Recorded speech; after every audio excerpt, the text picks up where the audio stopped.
நலம் மிகு சிந்தையீர் வணக்கம். அமெரிக்காவினுடைய தந்தை என்று அழைக்கப்படும் ஜார்ஜ் வாஷிங்டன் அவர்கள் காலத்திலே நடந்த ஒரு நிகழ்வு. அமெரிக்க விடுதலை போர் நடந்து கொண்டிருந்த காலகட்டத்தில் அப்போது ஜெனரலாக இருந்த ஜார்ஜ் வாஷிங்டன் குதிரையில் ஏறி அந்த படைகளை எல்லாம் பார்வையிடுறதுக்காக போகிறார்.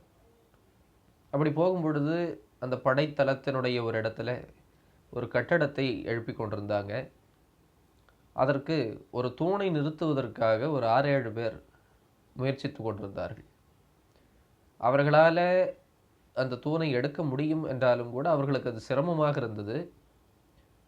அவர்கள் அதை முயற்சித்து கொண்டிருந்த போது அந்த படைக்கு தலைவனாக இருக்கிற ஒருவன், கேப்டன், குதிரையில் இருந்தபடியே அவர்களுக்கு உத்தரவு மட்டும் போட்டுக்கிட்டு இருந்தார். இதை ஜார்ஜ் வாஷிங்டன் கவனிக்கிறாரு. அவங்க அத்தனை பேர் உழைக்கும் போது நீங்கள் உத்தரவு போட்டுக்கிட்டே இருக்கீங்களே, நீங்களும் ஏன் சேர்ந்து அவர்களோடு உதவி செய்யக்கூடாதுன்னு கேட்குறார்.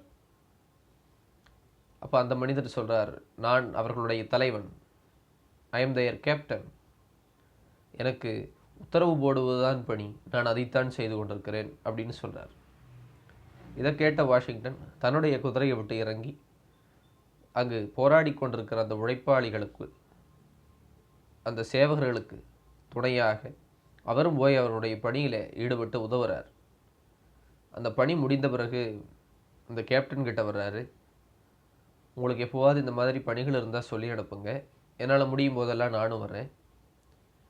அப்புறம் என் பேர் ஜார்ஜ் வாஷிங்டன், நான் தான் உங்களுடைய ஜெனரலாக இருக்கிறேன்னு சொல்லும் பொழுது அந்த கேப்டன் என்ன செய்வதென்று அறியாமல் திகைத்து போனான்.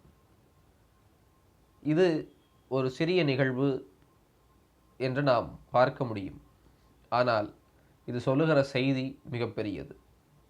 தலைமைத்துவம் என்பது உத்தரவிடுகிற பொறுப்பல்ல. உழைப்பவர்களுக்கு உடனிருந்து உதவுகிற தன்மைதான் தலைமைத்துவம். அவர்கள் உழைப்பில் பங்கு கொண்டு அவர்கள் உழைப்புக்கு முன்னோடியாக இருப்பதுதான் தலைமைத்துவம் என்பதை இந்த நிகழ்வு நமக்கு சொல்லுகிறது. சிந்திப்போம். வாழ்க வளமுடன்.